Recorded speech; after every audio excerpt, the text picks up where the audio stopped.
December 1872, Kamehameha V, Lot Kapuaiva died.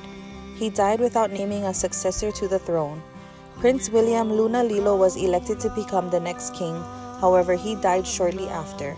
With no other successor chosen, the next monarch was to be elected by the people. King David Kalakaua was elected to be the seventh and the last king of the Hawaiian Kingdom.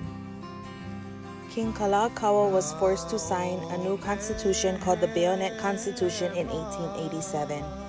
Some of the terms of this constitution were to take power away from the mo'i and place majority of the power in the hands of the cabinet. Along with taking away the power of the mo'i, the Constitution had made it easier for non-Hawaiians to become naturalized citizens of the Kingdom of Hawaii.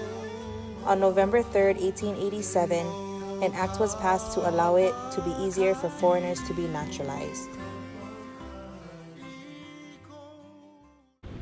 On January 17, 1893, the overthrow of Queen Liliuokalani and the Hawaiian government commenced.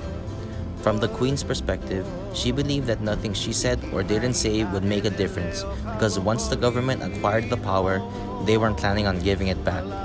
Although not all of America agreed to this, President Cleveland tried to do what was right for the Hawaiian people, but he failed due to Congress not supporting him.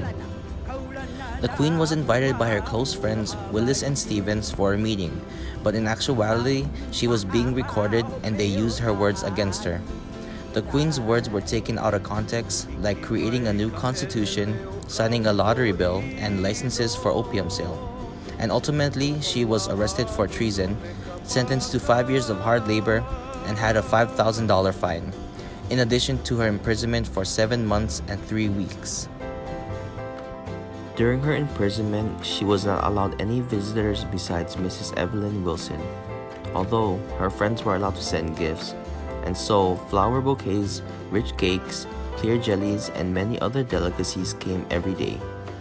And her days consisted of praying, reading, quilting, and songwriting. Queen Liliuokalani was a skilled musician and wrote more than 160 songs and melodies in her lifetime. During her imprisonment, she continued to compose, and one of the songs written during her imprisonment was Ku'upua'i Pa'okalani. The song was about her garden in Pa'okalani, from which a loyal Howley supporter, John Wilson, regularly brought her flowers.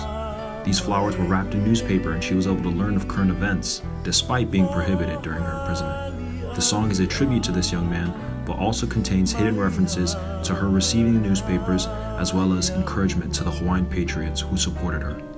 Another song written during her imprisonment was Ke Aloha o Kahaku, also known as the Queen's Prayer.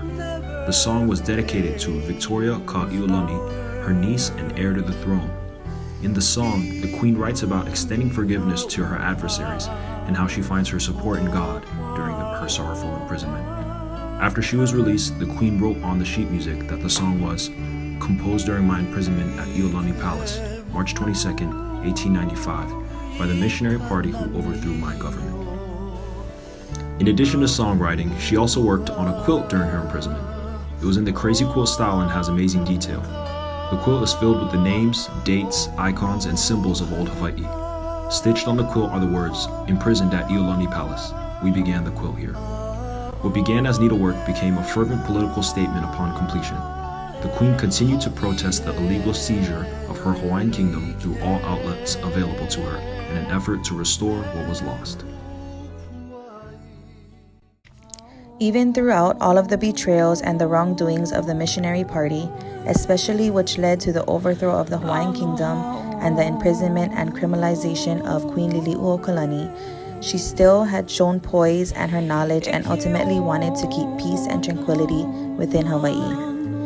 In her book, she says that she told the leaders of Hawaii not to riot or show resistance, but instead to await tranquility. Until the end, Queen Liliuokalani showed her aloha and her integrity despite being broken down and attacked at every angle. She is a true role model for all Hawaiian and indigenous people that are looking for change. Until we meet.